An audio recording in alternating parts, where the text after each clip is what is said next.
aí, pessoal, tudo bem? Professor Paulo Gereba de História. Na aula de hoje, nós iremos realizar comentários sobre alguns itens e questões. Vamos priorizar principalmente o Enem, e aí se chama de itens. Alguns itens, questões que caíram do Enem sobre esse objeto de conhecimento, sobre esse tema. Um tema que nós, inclusive, já estivemos trabalhando a parte teórica dele.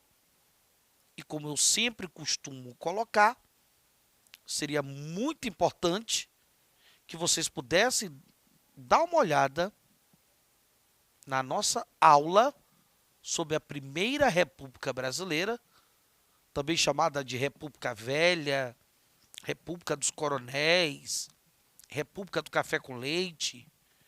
Nós já falamos sobre a parte teórica desse objeto de conhecimento. Então, vai lá, dá uma olhada novamente nessa aula, para que vocês possam aumentar ainda mais o repertório de vocês e dessa forma vai facilitar o entendimento na resolução que iremos realizar desses itens, questões que caíram no Enem sobre esse objeto de conhecimento. Observe que nós estamos trabalhando uma Primeira República. Uma Primeira República que ela tem dois momentos políticos interessantes. O primeiro momento são os primeiros anos dela. É o momento onde você tem a presença de militares no poder. É a chamada República da Espada, com Deodoro e Floriano, onde teremos uma crise econômica, a promulgação de uma Constituição, que é a nossa Constituição Republicana, nossa primeira Constituição Republicana e a segunda do Brasil. Após esse momento de República Militar da Espada, teremos uma república oligarquizada. Uma república comandada por oligarquias civis, de Prudente de Moraes até Washington Luiz, que é a chamada República dos Coronéis, a República do Café com Leite, a República das práticas do clientelismo, do voto do cabresto, a República da fraude eleitoral, a República da economia cafeeira, do surto da borracha, do surto da indústria, a República das revoltas rurais, como Canudos, Contestado, urbanas, como Vacina, Chibata, Tenentismo, a República da Semana da Arte Moderna, a República onde nós teremos a superprodução da economia cafeeira, a crise, a ruptura definitiva do café com leite no final da década de 1930, uma república que vai abrir espaço mais tarde para a chamada Era Vargas. Ok? Então, é sobre essa temática que iremos passear no comentário dessas questões, ou desses itens questões. Então, temos aqui nosso primeiro item questão. Olha só. A revolta da vacina. Observe que sempre vem aqui nas provas do Enem um pequeno excerto, um pequeno texto. Depois o comando e a resposta. O que está errado, distratores. A revolta da vacina, 1904, mostrou claramente o aspecto defensivo, desorganizado, fragmentado da ação popular. Então, o fragmento já começa mostrando o quê? Que a revolta da vacina, que foi um dos movimentos sociais urbanos na Primeira República Brasileira, a revolta ela acabou tendo um caráter de desorganização. Um caráter, de certa forma, fragmentado da ação popular. Você não tem uma união popular em torno da revolta, mas, de certa forma, um caráter defensivo, onde montagens de barricadas ocorreram na cidade do Rio de Janeiro, onde você tem um movimento de caráter popular. Não se negava o Estado, ou seja, a revolta não quer o fim do Estado. A revolta não tem uma ideologia anarquista. Não se reivindicava a participação nas decisões políticas, ou seja, a revolta ela não reivindica o direito ao voto, ao sufrágio universal. Defendia-se valores e direitos considerados acima da intervenção do Estado, ou seja, se defende direitos e valores. O direito a uma qualidade de vida melhor, o direito aos valores morais, da forma como a vacina estava sendo aplicada, que não houve, por parte do Estado, um trabalho de conscientização dessa vacinação, que ela foi de caráter obrigatória, o Estado arbitrou, o Estado impôs essa vacinação. Então, a revolta, na verdade, se dá por conta dessas questões. No momento de crise socioeconômica, que vai ocorrer a revolta. A revolta acontece no momento de crise socioeconômica. Mas no momento também que nós teremos um processo de reurbanização na cidade do Rio de Janeiro, governo federal com prefeitura, que vai levar à demolição de uma série de cortiços. A forma como o Estado está trabalhando essa reurbanização e essa vacinação em caráter autoritário, em caráter arbitrário, é que acaba, na verdade, motivando essas questões da presença popular na revolta da vacina. A mobilização analisada, ou seja, a mobilização popular, apresentou um alerta. Na medida que a ação popular questionava o quê? O que a ação popular questiona? O arbítrio governamental. Questiona o autoritarismo, a imposição, a obrigatoriedade, que atinge os valores dessa sociedade, que atinge até mesmo no momento de condições socioeconômicas precárias. Então, resposta, letra D de dado. Alta dos preços? Não se discute isso. Política clientelista? Também não. Reformas urbanas? Não está se falando das reformas urbanas. As práticas eleitorais? Também não se fala sobre isso. Resposta, letra D de dado. Nosso segundo item em questão, também do Enem. Olha só. Os seus líderes terminam presos e assassinados. Então, a liderança desse movimento, ou ela é presa, ou ela acaba sendo assassinada. A marujada, e quando você fala de marujada, você se refere a uma baixa oficialidade da Marinha Brasileira, aqui na Primeira República. Você se refere a, basicamente, marujos, e o quê? E marinheiros, a marujada, rebelde, que esteve presente nessa manifestação, foi inteiramente expulsa da esquadra. No sentido histórico, porém, eles foram vitoriosos, historicamente, apesar da repressão. A Chibata, estamos falando, o fragmento fala da revolta da Chibata, que foi um dos movimentos que ocorreu, urbano, na Primeira República Brasileira, a revolta da Chibata do Rio de Janeiro, onde temos a presença ali da baixa oficialidade, liderada inclusive por quem? Pelo famoso Almirante Negro, assim chamado pelos rebeldes do movimento, João Cândido.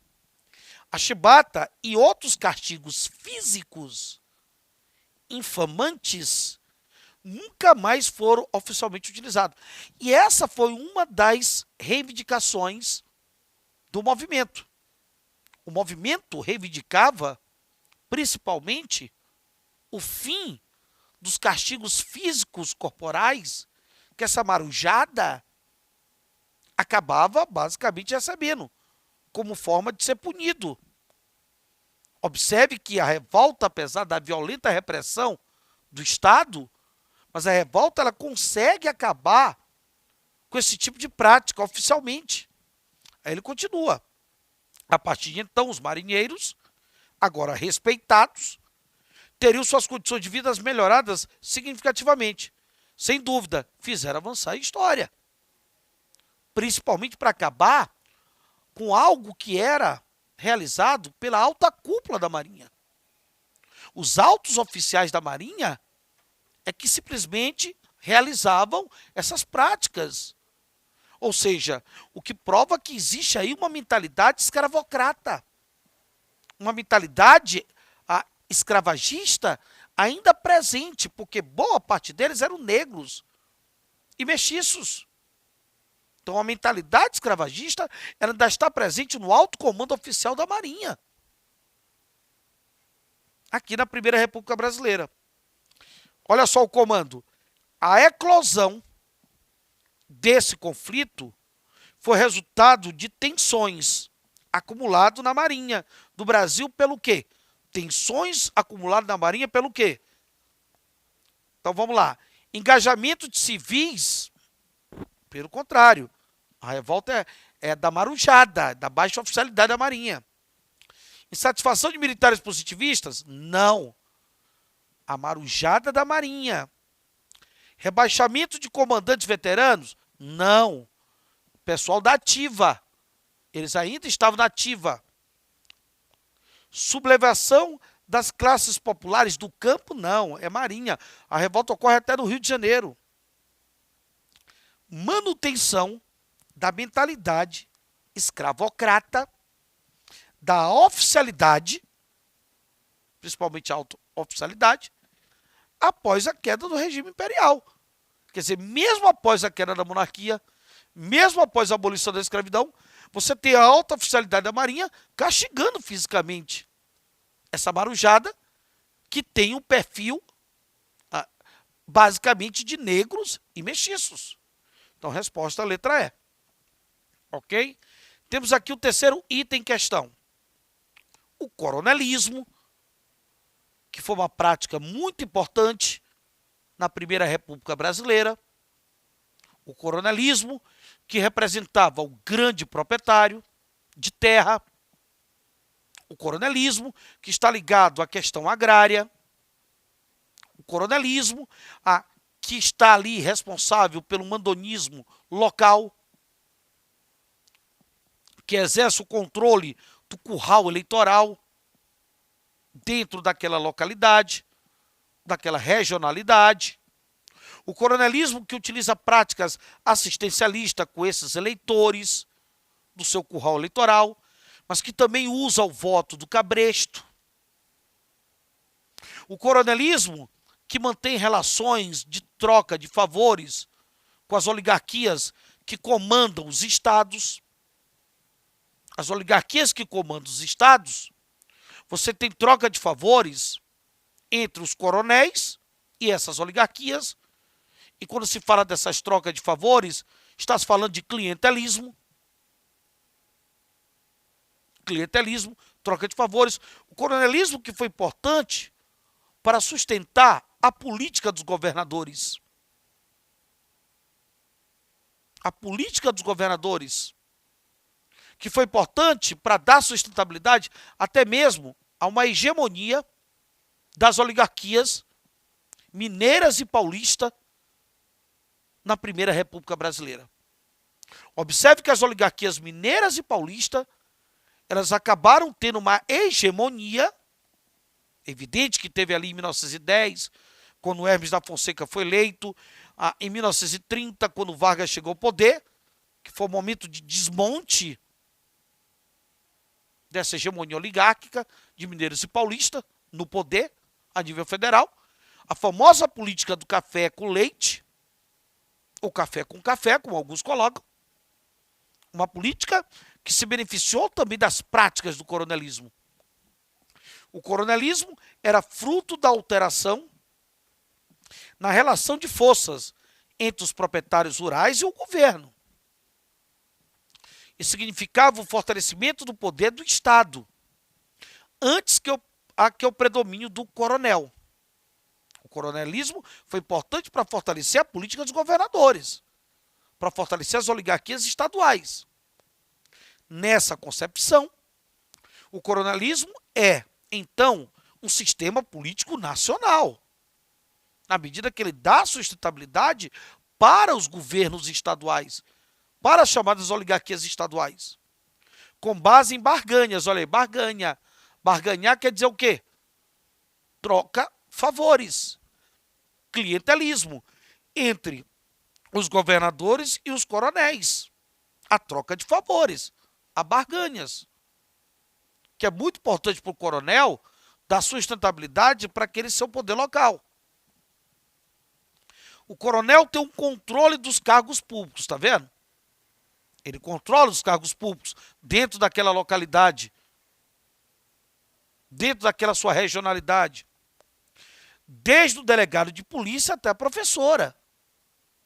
Observe que nós temos até hoje essas práticas, né, de detentores de poder de cargo público em vários interiores, inclusive do Nordeste brasileiro. O coronel hipoteca o seu apoio ao governo. Hipoteca, sobretudo na forma de voto. Nós vamos garantir a vitória dos teus eleitores e, em troca, tu me garante uma série de favores, que eu possa manter esse meu poder local. Os cargos públicos locais, tu coloca à minha disposição, para que eu possa distribuir dentro do meu curral eleitoral. No contexto da Primeira República no Brasil, as relações políticas é o quê? As relações políticas é o quê? O coronelismo, com a política dos governadores. Essas são as relações políticas. Os conchavos, os acordos, as barganhas, como o próprio texto coloca, ou seja, as trocas de favores, o clientelismo. As relações políticas descritas baseavam-se na coação? Não. Repare que o texto fala das relações entre os grandes proprietários de terra, os coronéis e as oligarquias que comandam os estados. Estagnação da dinâmica urbana? Pelo contrário, não está falando de estagnação da vida urbana. Valorização do proselitismo partidário? Nem se fala da estrutura partidária aqui. Ela é muito frágil nesse momento na Primeira República Brasileira. Disseminação de práticas clientelistas? Aí sim. Práticas clientelistas estão sendo disseminadas. As barganhas, os acordos, a troca de favores entre os coronéis e o Estado e as oligarquias que comandam basicamente os estados.